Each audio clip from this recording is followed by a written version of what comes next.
멈추지 않는 성장. 한번 저를 따라 이렇게 고백합시다. 나의 성장은 멈추지 않습니다. 나의 성장은 계속됩니다. 아멘. 그렇습니다. 우리의 영적인 성장은 절대로 멈추지 않고요. 계속됩니다. 생명을 가진 생명체가 가지고 있는 특징이 여러 가지가 있는데 그 중에 하나가 성장하는 겁니다. 변화하는 것이죠. 근데 사실 어떤 생명체의 특징이라기보다는 생명 자체가 가지고 있는 특징인 거예요. 그러니까 살아있는 것은 반드시 변화가 되어지고요. 반드시 성장하는 특징이 있어요. 그러니까 성장하는 것은 생명이 있는 것들 가운데서 생명을 가진 존재들 가운데서 성장하는 것은 뭐 이상한 것도 아니고 놀랄 만한 것도 아니에요. 너무 정상적인 것이고 자연스러운 것이죠. 여러분, 하나님의 생명과 이 같은 종류의 생명인 오늘 영생을 가진 모든 그리스도인들, 이 그리스도인들이 영적으로 성장하는 것은 너무나도 지극히 자연스러운 거예요. 요즘에 그런 일들이 있죠. 그런 생각들을 많이 해요. 그 직장에서든 또 뭐 회사에서든 사업장에서든 자기의 각자의 삶의 자리에서든 워낙 기본이나 이 상식이 되어 있지 않은, 그만큼도 준비되어 있지 않고 그만큼도 갖추지 못한 사람들이 워낙 많다 보니까 그냥 상식 수준만 갖추고 있어도 그냥 기본만 해도 그것이 굉장히 뭔가 되게 대단하게 잘하는 것처럼 보이고 대단한 것처럼 보이는 것이 참 이거 뭐라고 표현해야 될까요? 좀 씁쓸한 현실입니다. 그러니까 너무나도 그냥 평균적이고 보통이고 일반적이고 상식적인 수준인데 그것만 해도 너무나도 대단하게 빛나는 것처럼 보이는 이런 일들. 예. 그만큼 사회적으로 또 시대와 세대적으로 국가적으로 세계적으로 그만큼 성숙하지 못한 부분들을 보여주는 한 단면이라고 생각이 되어집니다. 그래서 영적으로도 우리가 신앙적으로도 이건 너무나 기본이고 평범한 것인데 그만큼만 해도 야, 이 사람 영적으로 대단한 거 아니야? 아니 영적인 뭐라고 할까 어린이 수준임에도 어린이 수준 정도밖에 안 되는데도 그걸 보고서도 와, 당신은 참 영적으로 대단한 수준입니다라고 이런 칭찬을 받아야 하는 참 안타까운 거예요. 여러분 기억하십시오. 그리스도인들이 영적으로 성장하면서 살아가는 것은요 너무나도 자연스러운, 그건 칭찬받을 만한 일이 아니라 너무 당연한 거거든요. 그런데 여러분 이렇게 그리스도인들이 영적으로 성장하는 이 분야가 또 이 부분이 성도들에게 있어서는 상당히 아주 너무나 중요한 부분이에요. 왜냐하면 그것이 성도를 향한 하나님의 뜻이기 때문에 그렇습니다. 오늘 저와 여러분을 향한 하나님의 뜻, 그것은 영적으로 바로 성장하는 것이에요. 그러면 뭐 영적으로 당연히 아기가 태어났으면 자라고 성장하고 성숙하는 거 너무 당연한 건데 그런데 그 당연한 것이 잘 안 되고 있잖아요. 그리스도인들 가운데도 예수를 믿고 거듭났지만 그냥 여전히 10년, 시간적으로는 물리적인 시간적으로는 뭐 5년, 10년, 20년, 30년, 40년이 되었어도 그냥 예수를 믿고 영적으로 거듭난 영적인 어린아이의 수준으로 그런 30년, 40년을 그냥 그저 보내고 있는 그런 그리스도인들도 있고, 예. 물론 그때마다 나이를 먹을 때마다 시간이 지날 때마다 거듭난 이후에 하나님의 자녀로서 그리스도인 된 이후에 꾸준하게 영적으로 성장해서 성숙한 그리스도인으로서 영향력을 나타내는, 그러니까 하나님을 기쁘시게 하며 살아가는 그리스도인들도 분명히 있습니다. 그런데 많지는 않은 것이죠. 그러면 이렇게 영적으로 우리가 성장하는 데 있어서 필요한 게 뭘까? 필요한 양식이 뭘까? 마치 갓난 아이들이 엄마의 젖을 먹으면서 그것을 양식으로 삼아서 성장하고 자라듯이 그리스도인들이 예수 그리스도를 믿고 하나님의 자녀로서 이제 응애하고 영적인 갓난 아이로 태어난 다음에 이 영적인 갓난 아이가 성숙한 그리스도인으로서 성장하는 데 있어서 그 중요한 양식, 그게 뭘까? 그것은 바로 말씀입니다. 하나님의 말씀이 바로 우리의 양식인 것이고요. 그 말씀은 우리를 영적으로 성장하게 해요. 오늘 본문 2절에 보면 순전하고 신령한 젖을 사모하라고 말씀하고 있습니다. 갓난아기들 같은 경우는요, 눈을 감은 상태에서도 엄마의 젖을 찾죠.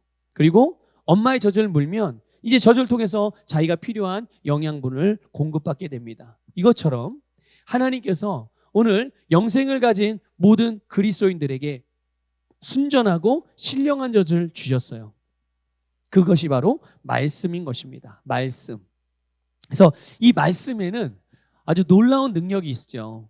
뭐 말씀의 능력을 어떻게 그냥 한마디로 정의할 수 있겠어요? 한마디로 말씀드릴 수 있겠습니까? 너무나도 다양하고 방대한 부분이죠.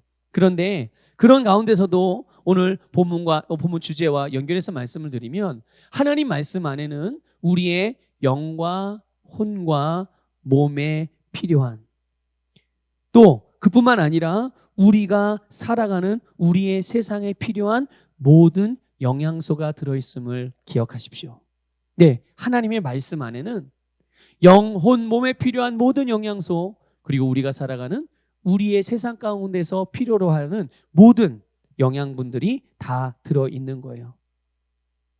바로 이러한 말씀이 우리의 영적인 음식이며 영적인 양식인 줄 믿습니다. 그러니 그것이 우리의 영적인 양식이라면 우리는 어떻게 해야 되겠습니까? 우리가 말씀을 먹어야 되겠죠.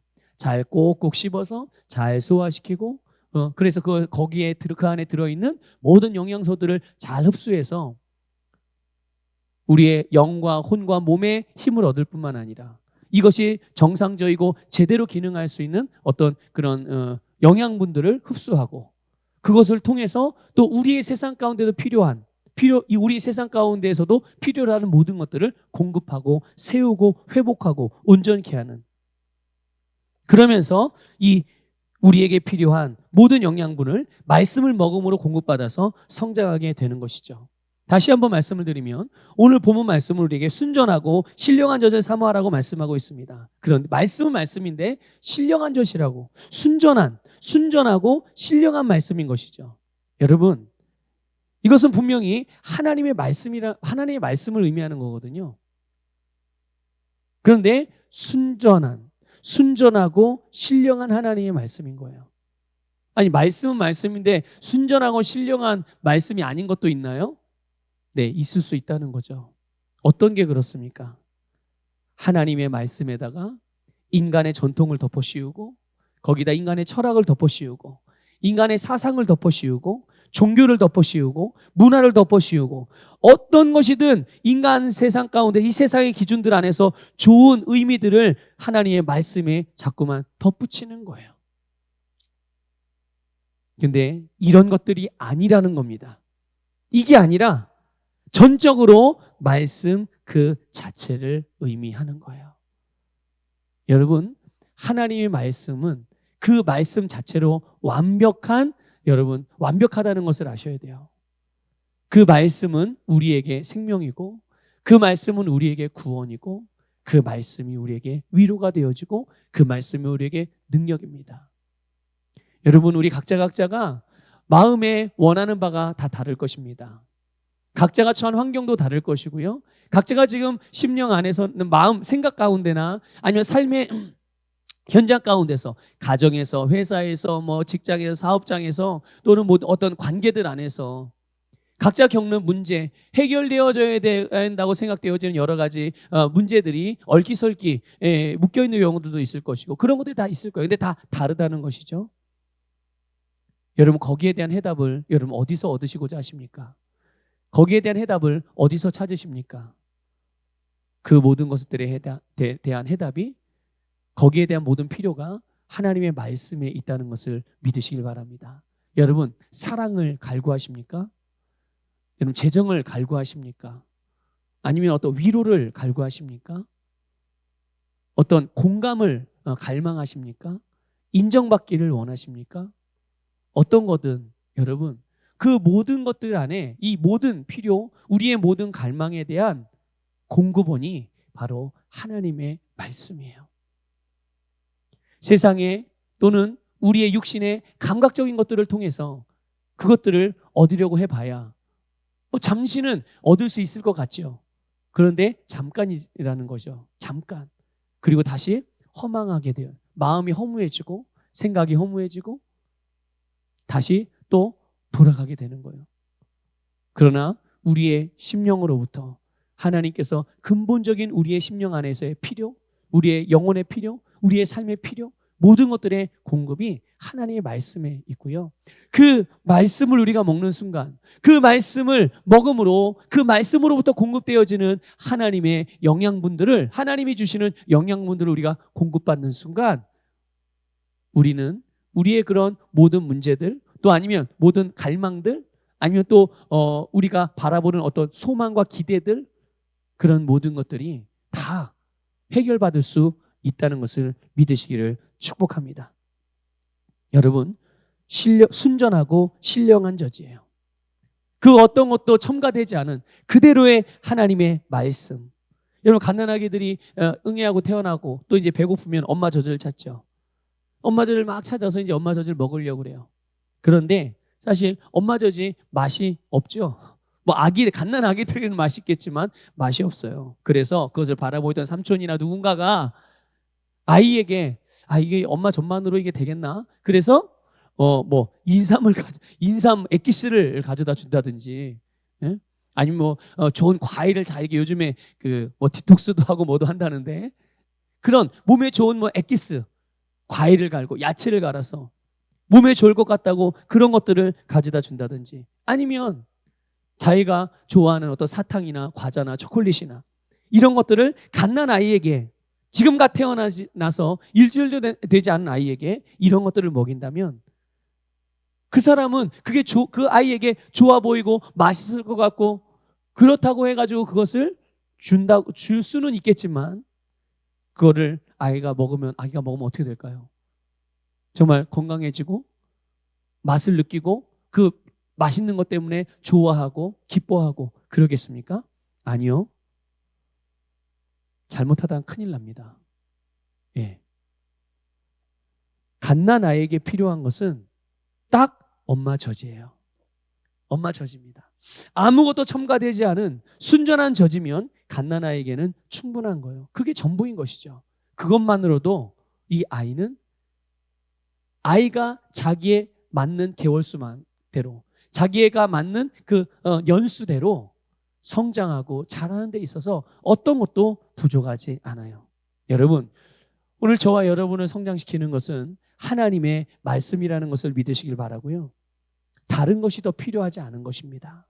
말씀이면 충분하다는 것을 믿으시고 그 말씀을 신뢰하심으로 말씀으로 말미암아 여러분 영적인 성장을 도모해 가시기를 주님의 이름으로 권면을 드립니다. 또 2절 중간에 보면요, 이는 그로 말미암아 너희를 구원에 이르도록 자라게 하려 함이라, 이렇게 말씀하고 있어요. 그로 말미암아라는 말이 무엇을 의미합니까? 순전하고 신령한 젖인 하나님의 말씀으로 말미암는다는 뜻이죠. 결국 말씀으로 인해서 우리가 구원에 이르도록 자라게 되는 것이죠. 계속 자라는 거예요. 그러면 구원이 아직 이르지 않았다는 말인가요? 어떤 과정을 통해 구원에 딱 도달해야 되는 것입니까? 그런 말이 아니에요. 여기서 말씀하고 있는 이 구원은 우리의 영혼을 구원하는 것이 아닙니다. 우리의 영혼은 이미 예수 그리스도를 믿었을 때 이미 거듭나서 하나님의 자녀가 되었습니다. 죄로부터, 마귀로부터, 마귀의 사망의 저주로부터, 또 세상으로부터, 모든 것들로부터 우리는 구원을 받은 것입니다. 그래서 우리는 하나님의 자녀가 된 줄 믿습니다. 오늘 저와 여러분이 예수 그리스도를 믿었다면, 그래서 믿음으로 거듭났다면 우리는 하나님의 자녀라는 이 사실, 이 정체성을 절대로 잊어버리지 마시길 바라요. 그런데 이렇게 거듭난 새로운 피조물로서, 그리스도인으로서, 하나님의 자녀로서 우리들에게는 하나님의 놀라운 권세와 능력과 축복이 주어졌음을 믿으시기를 축복합니다. 네, 그냥 하나님께서 우리를 말씀으로 그냥 덜렁 낳아놓기만 하신 것이 아니에요. 우리를 낳으시고 우리 안에 하나님의 모든 축복을 주셨어요. 예수 그리스도의 능력을 주셨습니다. 그런데 중요한 거는, 그러면 우리 안에 하나님께서 내가 거듭날 때 이 모든 아름다운 축복과 능력과 권세를 주셨는데 이것이 우리의 삶에서 실제가 되어지고 나타나고 드러나야 되지 않겠습니까? 그런데 그것이 저절로 됩니까? 아니죠. 바로 이런 일들이 본문에서 말하는 구원이에요. 이런 종류의 구원이 바로 성장하는 성도들이 누리는 축복이라는 것을 말씀하고 있는 것입니다. 네. 그래서 거듭난 우리가 가지고 있는 이 하늘의 복, 하나님께서 우리에게 주신 권세, 하나님께서 우리에게 주신 능력, 이것들을 통해서 내가 사는 이 세상에서, 이 땅에서, 나의 세상 가운데서 가난으로부터 구원을 받아 부유함을 이루고, 질병으로부터 구원받아 건강한 삶을 살아가고, 실패와 좌절로부터 구원받아서 승리와 기쁨을 이루는 것뿐만 아니라 다툼, 불화로부터 구원받아서 화목과 화평을 이루고, 미움과 시기와 질투로부터 구원받아서 여러분 오늘 우리는 사랑의 삶을 이루어가는, 지금 말씀드린 이런 것들, 이것이 바로 이미 예수 그리스도께서 십자가에서 속량하신 내용들이고, 우리는 이것을 믿었을 때 믿음으로 받는 것입니다. 그런 주님을, 속량자 예수 그리스도를 우리가 믿는 것 아니겠습니까? 나를 속량하신, 나를 대신하신 그 예수님을 우리가 믿는 것이, 그분이 우리가 살아가는 삶의 모든 문제, 영혼의 문제를 포함하여 우리가 이 세상에 살아가는 삶에서 겪을 수 있는 모든 문제들로부터도 우리를 구원하셨다는 사실, 이것을 여러분들 믿으시기를 축복합니다. 이것이 이제 우리의 삶에서 실제로 경험되어진, 그리고 얼마나 경험되어지느냐, 얼마나 더 많이 나타나느냐, 이것이 바로 성장하는 자, 말씀으로 성장하는 자가 이것들을 누리게 되는 것이죠. 성장하면 성장할수록 더 많이 누리게 된다는 것을 믿으시고, 믿음으로 성장하여 하나님의 말씀으로 성장해서 하나님께서 이미 우리 안에 부어주신, 우리 안에 가득 채워주신 하나님의 아름다운 것들을 다 누릴 수 있기를 주님의 이름으로 축복합니다. 그러면 말씀이 우리를 성장하게 한다고 했는데, 그럼 말씀으로 우리가 어떻게 성장할까요? 여러분, 말씀을 잘 먹어야 됩니다. 예, 말씀을 잘 먹으십시오. 네. 어떻게 먹는 게 말씀을 잘 먹는 걸까요? 여러분, 말씀을 기쁨으로 받으십시오. 그리고 여러분 기쁨으로 말씀을 받았다면 그 말씀에 여러분의 믿음을 합하시길 바랍니다. 그 말씀에 여러분의 믿음을 합하십시오. 우리는 보통 말씀을 들으면, 말씀을 듣거나 말씀을 배우면 그 말씀을 행동으로 먼저 옮기려고 그래요. 이게 뭐 나쁜 건 아닌데요. 여러분, 믿음은 어디에서부터 시작될까요? 믿음은 행동을 바꾸는 것에서부터 시작되는 게 아닙니다. 믿음은 우리의 심령에서부터 시작되는 거예요. 여러분 기억하십시오. 하나님께서 우리에게 말씀을 주실 때 우리의 심령에다 주시는 거예요. 우리의 영에다가 주시는 것입니다. 그리고 그 영에 있는 말씀이 우리의 입에도 주셔서 우리의 심령과 입에서 동일한 말씀이 나오게 만드시는 거예요. 동일한 믿음이 나오는 거죠. 그러니까 여러분, 이렇게 말씀을 기쁨으로 받아서 내 믿음을 말씀에 합하는 일은 어디에서부터 시작되느냐 하면 내 심령에서부터 시작되어지는 거예요. 내 심령에서 그 말씀이 분명히 믿어지고, 그 말씀에 대해서 믿어졌기 때문에 그 말씀대로 되어지는 일들에 대하여 전혀 의심이 없어요. 전혀 다른 두 마음, 두 가지 생각이 들지 않아요. 이게 될지 안 될지가 아니죠. 내 심령 안에 오직 되는 것만 생각되어지는 거예요. 되는 것만 믿어지는 거죠. 만일 우리의 심령 안에서 그렇게 말씀이 믿어지면 그것은 이미 된 것입니다. 그런데 많은 사람들이 이거를 거꾸로 적용을 해요. 이제 말씀을 들었으니까, 예를 들어볼까요? 원수를 사랑하라. 자, 원수를 사랑해야지. 내가 그동안 20년 동안 미워하던 사람이 있는데 이제 그 사람한테 막 전화를 합니다. 이제 내가 당신을 용서했습니다. 이제 내가 당신을 용서하고 이제 당신을 미워하지 않기로 했습니다. 그동안 미워했던 것들 죄송하고 당신도 나를 용서해 주시길 바랍니다. 그런데 만약 상대방이 그래요, 그랬군요, 너무 감사해요, 제가 당신의 용서받다니 너무 좋으니, 이렇게 반응하면 얼마나 좋겠어요? 근데 만약에 그 상대방이 나는 그렇게 용서를 구했는데 당신이 뭔데 나를 용서하고 말고 해, 이렇게 반응을 한다고 생각해 보세요.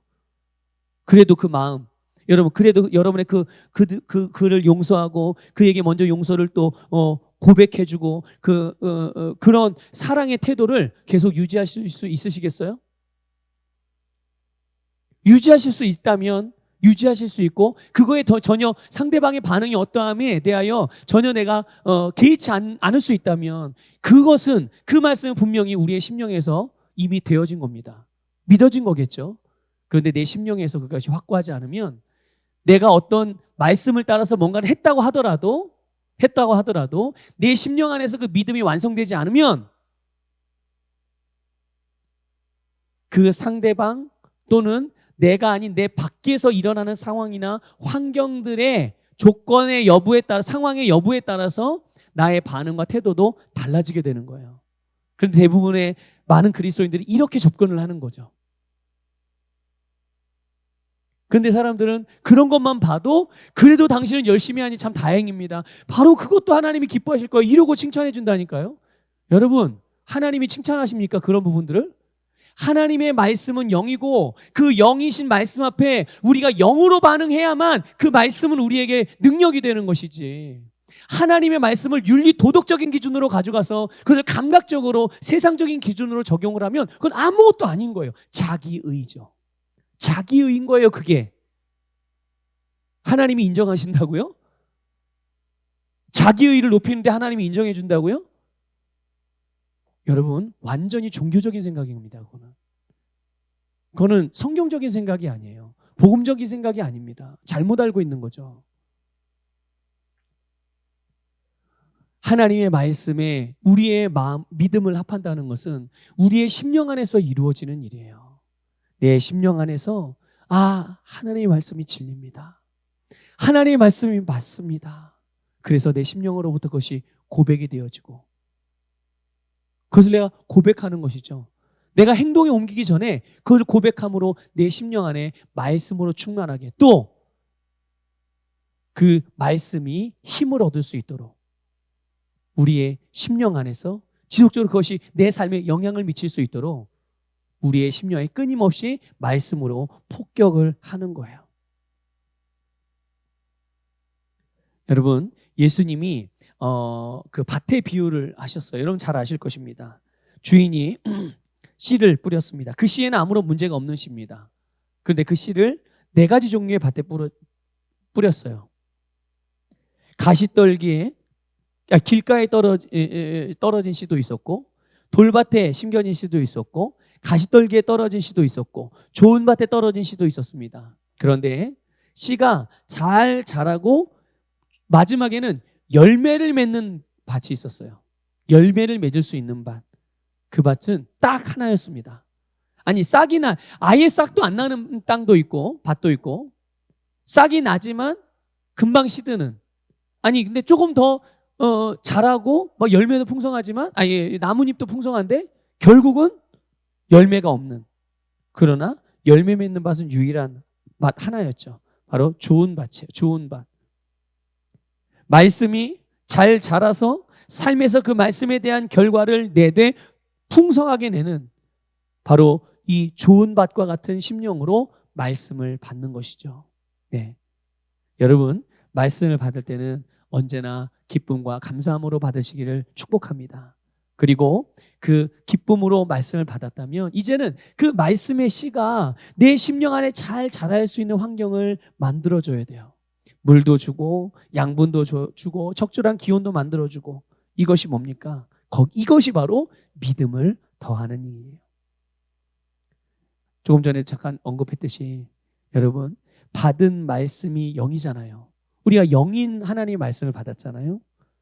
그렇기 때문에 우리가 영적으로 기능할 때 그 말씀의 능력이 우리의 삶에서 열매가 되는 줄 믿습니다.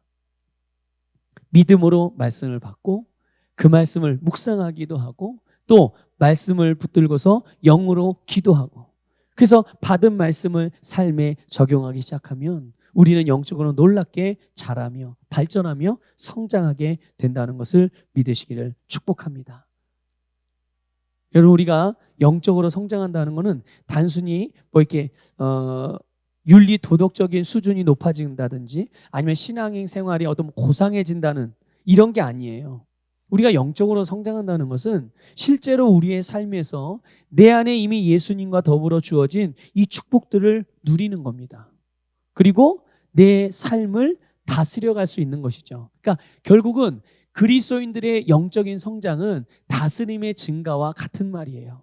얼마나 하나님의 말씀으로 나를 비롯하여 내 삶과 세상을 다스릴 수가 있는가. 나의 감각, 여러분 생각해 보세요. 우리의 영과 혼과 몸이 어디로부터 온 것입니까? 우리의 영만 하나님이 짓고 우리의 몸과 혼은 하나님이 안 만드신 거예요? 아니에요. 영혼, 몸 다 하나님이 만드셨어요. 우리의 감각은요? 감각도 하나님이 우리에게 주신 겁니다.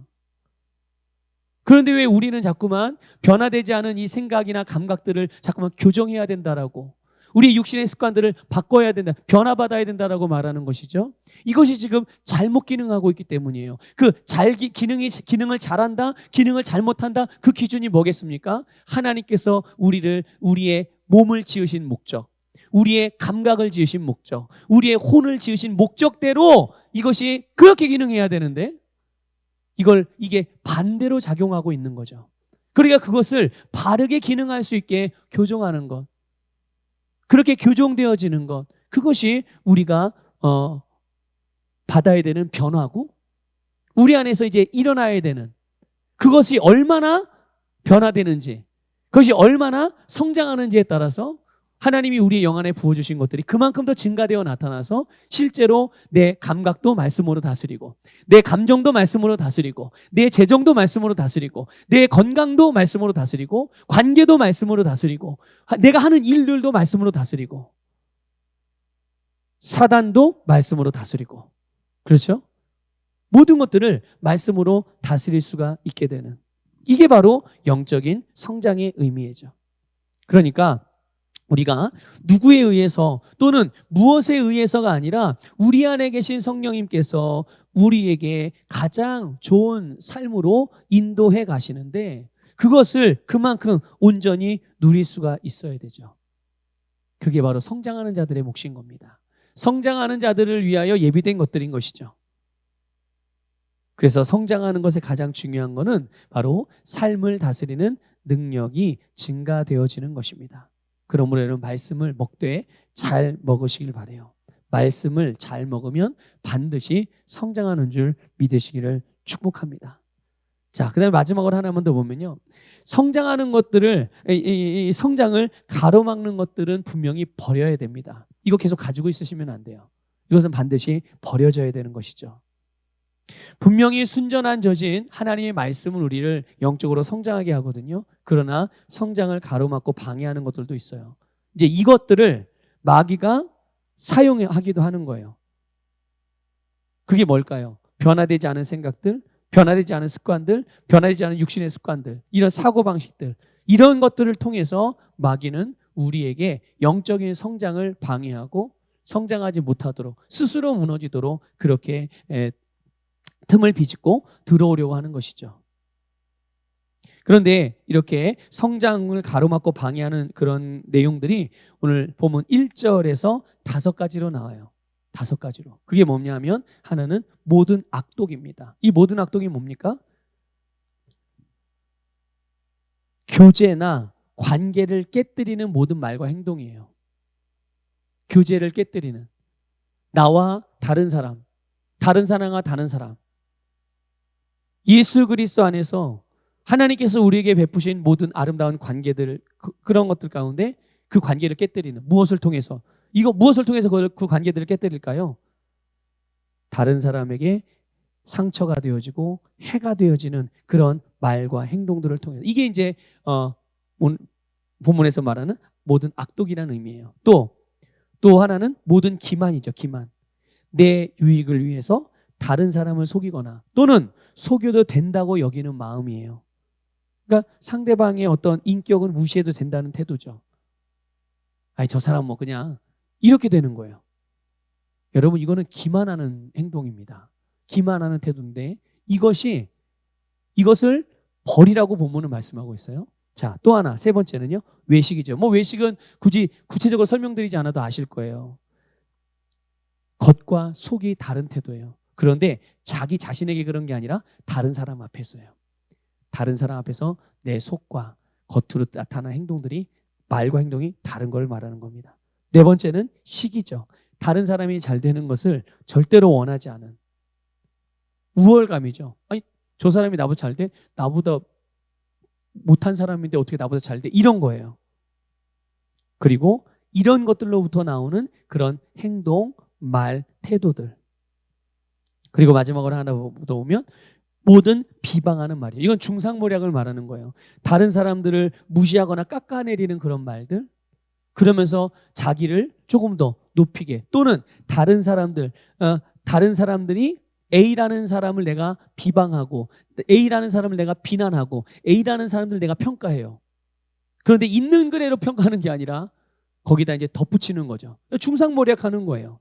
그래서 또 다른 사람들로 하여금 나와 같이 이 사람을 부정적으로 생각하도록 오해하게 만드는 이런 말들. 생각해 보세요. 내가 A라는 사람을 별로 좋아하지 않아요. 그래서 이 사람에게 험담을 하는 거죠. 이 사람의 험담. 누구에게요? 여기 B라는 사람에게. 그러면 이 B라는 사람은 나의 그런 이야기를 듣고 A라는 사람을 어떻게 생각할까요? 나하고 똑같이 생각하게 되지 않겠습니까? 이런 것들을 말하는 거죠. 자, 그런데 성령님께서 사도 베드로를 통해서 이러한 것들을 어떻게 하라고 말씀하고 있는 거예요? 버려라. 버리라고 말씀하고 있는 거예요. 자, 에베소서 4장 22절부터 24절 말씀을 우리 세번역 성경으로 함께 보도록 할게요. 같이 읽어볼게요. 시작. 여러분은 지난 날의 생활 방식대로 허망한 욕정을 따라 살다가 썩어 없어질 그 옛사람을 벗어버리고 마음의 영을 새롭게 하여 하나님의 형상을 따라 참 의로움과 참 거룩함으로 지으심을 받은 새 사람을 입으십시오. 네, 이거 잘 보세요. 지난 날의 생활 방식, 우리가 예전에 살아왔던 지난 날들의 옛사람의 생활 방식들, 그것들은 어떻게 되는 것들이에요? 그거는 욕심, 욕정을 따라 살아가는 삶의 모습이었고, 그것은 앞으로 어떻게 될 거예요? 썩어 없어질 거래요. 그런 옛사람을 벗어버려라. 다 오늘 본문에 나온 내용과 같은 내용 아니겠습니까? 그런데 보세요. 이것들이요, 나로부터 다른 사람에게 나가는 거예요. 나로부터 다른 사람에게. 그러니까 다른 사람에게 영향을 주는 태도나 말이나 생각, 행동들을 지금 말하고 있는 거예요. 그러니까 자, 보세요. 베드로전서 1장 22절에 보면 이렇게 말씀하고 있어요. 같이 읽어보겠습니다. 시작. 너희가 진리를 순종함으로 너희 영혼을 깨끗하게 하여 거짓이 없이 형제를 사랑하기에 이르렀으니 마음으로 뜨겁게 서로 사랑하라. 아멘. 자, 여기 보면, 자, 우리는 이 진리를 통해서 형제를 사랑하기에 어떻게 되었다고 그랬습니까? 이르렀다. 이 말은 뭡니까? 사랑하는 자가 되었다는 뜻이에요. 아, 우리가 사랑하는 자로 새롭게 태어난 거구나. 이걸 여러분 꼭 아셔야 됩니다. 내가 사랑하는 행동을 해서 내가 사랑하는 사람이 점점 되어져 가는 게 아니라 내가 이미 예수 그리스도를 믿음으로 거듭날 때 사랑하는 자로 태어났다는 것을 말씀해 주고 있는 거예요. 그렇기 때문에 사랑하는 자로 태어났으니 우리가 할 일은 어떤 일이겠어요? 그 순전한 사랑의 마음으로 뜨겁게 사랑하는 것이 사랑의 사람들이 할 일이에요. 여러분, 하나님의 나라가 어떤 나라인 줄 아십니까? 사랑의 아들의 나라입니다. 사랑의 아들의 나라예요. 우리는 그 사랑의 나라의 사랑의 백성으로 태어난 줄 믿으시기를 축복합니다. 예수 그리스도 안에서 내가 아닌 다른 사람, 형제들과의 관계가 어떠한 관계냐? 사랑의 관계. 이게 우리의 삶의 터전인 겁니다. 이게 우리의 관계의 터전인 거예요. 그런데 여기에 모든 악독, 모든 기만, 모든 외식, 시기, 모든 비방하는 말, 이것이 어떻게 되는 거죠? 이것들을 깨뜨리는 거잖아요. 이 관계 안에서, 이 사랑 안에서 이 예수 안에 나를 벗어나게 만드는 것들 아니겠어요? 그러니 이것들을 버리라고 말씀하는 것입니다. 이 사랑의 관계를 깨뜨리는 모든 것들을 버리시길 바라요. 영적으로 성장하는 것에 있어서 이거는 너무나도 중요한 부분입니다. 여기 이 영적인 성장, 이 말씀을 통해서 우리가 영적으로 성장하는 데 있어서 너무나도 중요한 부분을 우리가 배우고 있는 거예요. 말씀으로 성장하는 것, 여러분 이것은요, 아무도 없는 곳에서 홀로 되는 게 아니에요. 수도원 가서 혼자 돛 닦는다고 되는 게 아니라니까요. 영적인 성장은 영적인 성장은요, 여러분 진공 상태에서 이루어지는 일이 아닙니다. 영적인 성장은요, 사랑의 관계 안에서 이루어지는 거예요. 사랑의 관계 안에서 이루어지는 것입니다. 관계 안에서. 저 사람이 없으면 내가 영적으로 잘 성장할 수 있을 것 같습니까? 아니, 저 사람만 아니면 내가 잘 될 수 있을 것 같습니까? 저 사람만 아니면 내가 평안할 수 있을 것 같습니까? 아니요, 그렇지 않아요. 그렇지 않습니다. 우리의 영적인 성장의 환경, 영적인 성장의 장이 어디냐? 하나님께서 나에게 주신 내 삶의 자리예요. 하나님이 나와 연결되게 하신 그런 관계 안에서 우리는 영적으로 성장하고 그 안에서 주어지는 말씀을 통해서 우리는 성장하게 되는 줄 믿으시길 바랍니다. 자, 그리고 또 하나, 우리가 말씀으로 영적인 성장을 이루는 그런 원리 안에서 또 하나 우리가 배워야 되는 부분이 있는데요. 베드로서 1장 23절인데 세번역 성경으로 읽어보겠습니다. 시작.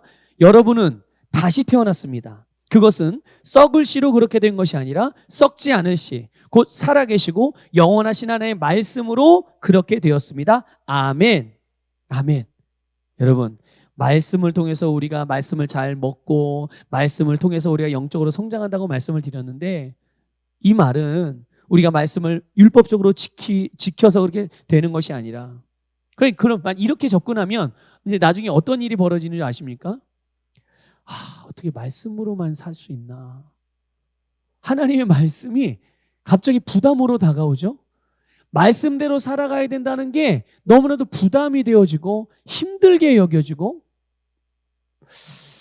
주님의 말씀, 주님이 주신 말씀하고는 정반대로 느껴지는 우리 감각이 그렇게 느끼는 겁니다. 예수님 분명 말씀하셨죠. 나의 멍에는 쉽고 가볍다. 아니 근데 왜 나는 왜 무겁고 힘들고 부담으로 느낄까요? 왜 그렇습니까? 말씀을 율법적으로 접근하기 때문에 그런 거예요. 나는 말씀을 지킬 수 있는 사람이 아닌데 말씀을 지키려고 하니까 그게 힘든 겁니다. 여러분, 강아지가 네 발로 걷는 게 힘들겠어요? 두 발로 걷는 게 힘들겠어요? 강아지가 두 발로 걷는 게 힘들지 않겠어요? 자, 여러분 보세요. 저와 여러분이 이렇게 두 손과 두 발로 이렇게 땅을 기어다니며 사는 게 쉽겠어요? 아니면 두 발로만 서서 걸어 다니는 게 쉽겠어요? 여러분, 만일 두 발로만 걸어 다니는 것이 쉬운 우리 사람에게 두 손도 땅바닥에 대고 그렇게 기어다니라고 그렇게 요구한다면 쉬울까요? 어려울까요? 아무리 훈련해도 쉽지 않을걸요? 여러분, 기억하십시오. 조금 전에 읽은 말씀에서 우리는 우리가 어떠한 자인지를 알아야 돼요. 그걸 항상 인식해야 되는 겁니다. 우리는 다시 태어났습니다. 근데 우리를 다시 태어나게 한 그 씨는 육신의 부모 혈통으로부터 온 썩어질 씨가 아니라 영원히 살아계신 하나님으로부터, 하나님의 씨, 말씀으로 우리가 새롭게 태어난 것입니다. 하나님의 말씀이 주신 그 생명으로 우리가 새롭게 태어났기 때문에 그 생명의 양식이 되는 말씀에 우리는 우리의 거듭난 영으로서 믿음으로 반응하며 성장해 가는 거예요. 그러니까 말씀을 따라 행하는 것이 여러분 부담이나 힘든 게 아니라 그게 너무 자연스럽고 즐겁고 행복한 일이라는 것. 내 심령 안에서 이렇게 나의 사고방식과 또한 나의 마인드, 내 생각, 내 어떤 성품, 내 기질이 이렇게 작동되어 줄 수 있도록 주님의 말씀이 우리의 심령에서 그런 믿음이 되도록 우리는 지속적으로 말씀을 듣고 배울 뿐만 아니라 우리가 영으로 계속 기도하면서 또 말씀을 묵상하여 고백하면서 우리의 심령과 삶, 내 영과 혼과 몸 안에 하나님의 말씀으로 충만하게 채워가는, 그렇게 우리는 영적으로 성장해 갈 수가 있는 겁니다. 힘든 일일까요? 힘들지 않다니까요. 왜냐하면 우리는 그런 사람이니까요. 예. 저와 여러분이 그런 존재인 거예요. 하나님의 자녀라니까요. 새롭게 태어났다니까요. 풀은 마르고 꽃은 떨어집니다. 그런데 주님의 말씀은 영원합니다. 주님의 말씀은 영원해요. 그 말씀에, 영원하신 주님의 말씀에 우리가 믿음으로 반응하면 우리의 성장은 예수 그리스도의 장성한 분량이 충만한 데까지 자랄 수밖에 없는 것이 주님의 진리의 말씀, 영원한 말씀의 원리인 것입니다. 오늘 저와 여러분이 이렇게 영적으로 성장해 가기를 축복합니다. 우리가 말씀에 반응하기만 하면 우리는 지속적으로 멈추지 않고 계속 성장할 수 있어요. 혹 내가 영적으로 성장이 멈췄나라고 생각하시는 분들은 다른 걸 할 게 아니라 하나님의 말씀에 집중하여서 여러분 영으로 하나님의 말씀을 대요. 이런 경우 제가 이런 얘기를 들은 적이 있어요. 어떤 아픈 사람이 있어요. 아니 어떤 문제가 있는 사람이 있어요. 그럼 이 사람은 이 문제를 반드시 해결해야 되는 그런 문제를 겪는 사람이 있어요. 그래서 그 문제를 해결할 수 있도록. 근데 그 문제 때문에 이 사람 밥도 못 먹어요. 잠도 못 자요. 정신적인 문제가 올 수 있는 그런 지경까지 온 거죠. 그러니까 이 문제는 당장 해결되어야 되겠습니까? 아니면 그냥 해결돼도 그만 안 돼도 그만이겠습니까? 이건 반드시 해결돼야 되는 거예요. 그러면 이 사람은 어디에 집중해야 될까요? 이 문제를 어떻게 해결해야 될지에 대하여 계속 집중하고 있어야 되고요. 해결할 수 있는 방법이 있다면 그 방법을 계속 사용해서 해결해 가야 돼요. 그래서 그것을 말씀으로 계속 이제 도와주는 거죠. 근데 정작 옆에서는 그렇게 말씀으로 계속 도와주고 있는데 이 사람은 그 말씀을 받을 때는 네, 아멘, 아멘 하고 받아요. 그런데 그때는 그렇게 하는데 이제 그 시간이 지나서 말씀으로 도와주는 사람이 집에 가고 이제 혼자 남아요. 그럼 이 사람이 이제 어떻게 해야 될까요? 이 사람은 자기가 받은 말씀을 붙들고서 계속 영어로 기도하고 말씀을 계속 읽기도 하고 묵상하기도 하고 선포하기도 하고 고백하면서 계속 그런 시간들을 보내야 되지 않겠습니까? 그게 영어로 반응하는 거잖아요. 그게 믿음으로 반응하는 거잖아요.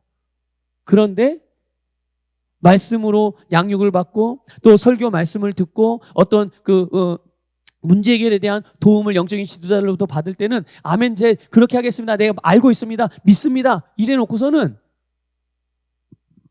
혼자 있을 때는 SNS 검색하고 유튜브 보고 쇼츠 같은 거 보면서 또 다른 거 할 일 하면서 이것저것 분주하게 막 이제 또 살아가는 거예요. 그러다가 또 그 문제만 생각하면 또 머리가 아프고 이제 머리가 아프니까 또 어떻게 하겠어요? 또 인터넷 뒤져가면서 또 유튜브 보면서 그러면 시간을 보내요. 그리고 영적인 지도자나 자기를 영적으로 도울 수 있는 사람을 만나면 그때는 또 거기에 집중하고. 이게 영으로 접근하는 겁니까? 육신적으로 접근하는 겁니까? 육신적으로 접근하는 거예요. 우리가 하나님의 말씀에 영으로 반응한다는 것은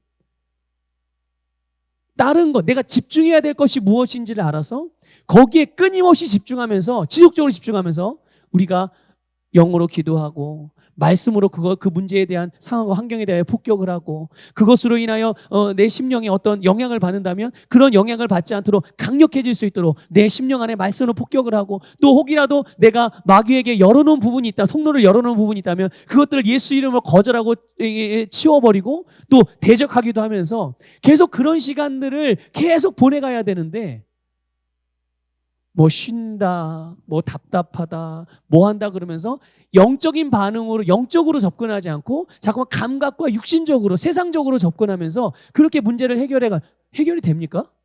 해결 안 된다니까요. 시간이 지나면 잠깐 잊어버릴 수는 있겠죠. 또 조금 있으면 또 다시 그런 문제를 겪어요.